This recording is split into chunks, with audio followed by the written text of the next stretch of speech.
Hi, I'm Dave Boucher, a reporter with the Tennessean. I'm here with Joel Ebert, one of my colleagues, and we've been reporting recently on some of these trips that state lawmakers have been taking, and especially about who's been paying for some of these trips. There have been at least 3 or 4 that we've found with quite a few lawmakers, and none of them are paying their way. So it's been kind of an interesting look at both the influences involved and some of the campaign finance regulations there.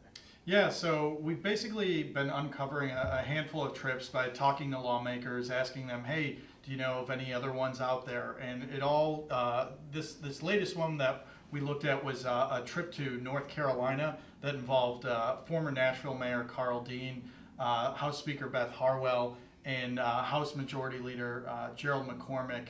That was, they all went on a trip to a North Carolina, what was it? It was a private school, and so this trip was coordinated by this well-known influencer. He's not a lobbyist because he's not registered to lobby, but he's really rich, and he talks with lawmakers pretty frequently, and he used to be a lobbyist.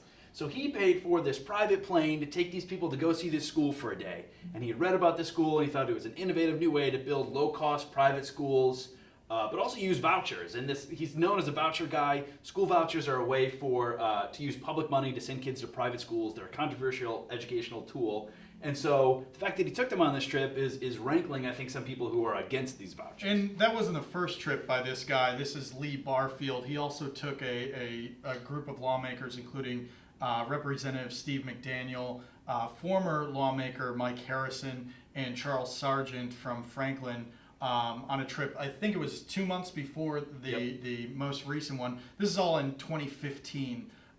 So Barfield is part of this group, Americans for what's the name again, Dave? Yeah, AFC, American Federation for Children, I think is one, or Americans for Children. It's a large entity that looks at promoting vouchers across the country.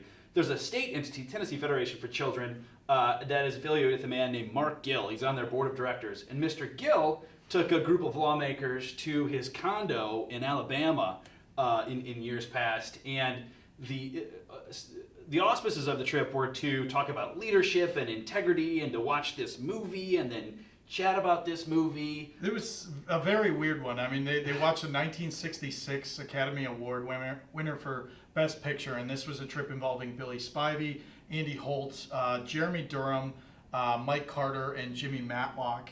And, generally these trips are seen as like an educational one. Nobody's really selling this Gulf Shores, Alabama trip as an educational experience. They're trying to bill it as like a way to learn to fight against outside influences, right. but it's a trip paid for by this. Well, they didn't pay for the travel, but he did give them their condo, and he paid for a deep-sea fishing trip. And after that, all of these lawmakers have been co-sponsors on legislation to make vouchers legal in the state. They're saying that that's not necessarily a correlation, that they've loved vouchers for a long time.